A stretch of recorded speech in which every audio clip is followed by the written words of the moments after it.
This is my practice-based research reflection video on action research. The extent that I'm engaging in action research is probably more than I originally thought. When I engaged in this week's readings, it was really, to me, action-based research was learning by doing. So identifying a problem, doing something to resolve that problem, seeing how successful you were with tracking things like patient outcomes, and if they failed, trying something else. But where I think that I am lacking in my action research right now in clinical practice is I'm not necessarily taking into consideration the future patients as much as I should. So when I have a patient, I'm diagnosing a problem and I'm planning the intervention, applying the intervention, evaluating that intervention, and identifying key findings that are going to inform myself, the patients, the future patients, and the future clinician.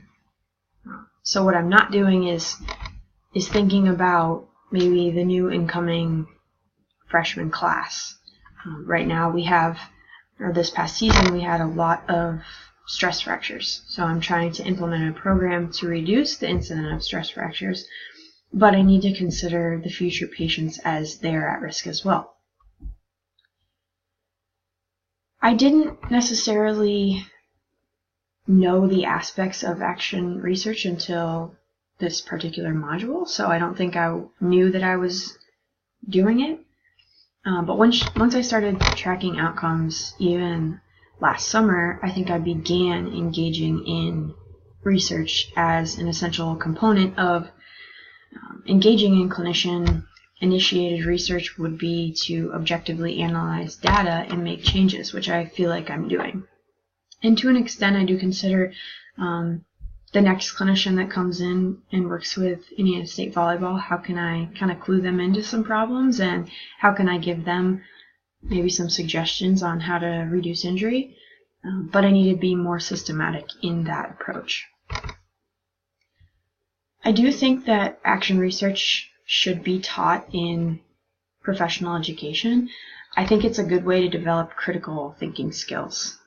That's, I would say, the key component to a successful clinician from transitioning to practice, if they can think on their own.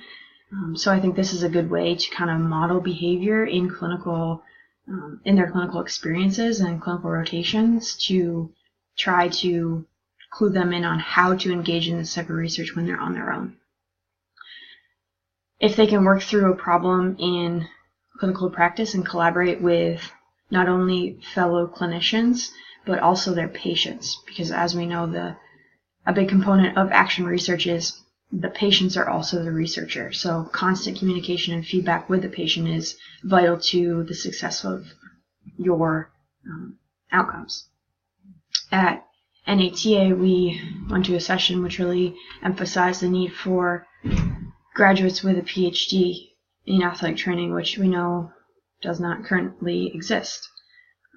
And they emphasized the need for people to engage in this type of research and track outcomes and bridge the gap between research and clinical practice. But you can only say that in a research article so many times before a clinician actually does it and tracks their outcomes in clinical practice in real time, which I know is a huge role of the graduates of a DAT program, but also it's our role to educate the next generation of clinicians so we can really try to bridge that gap and not say we're going to bridge that gap anymore.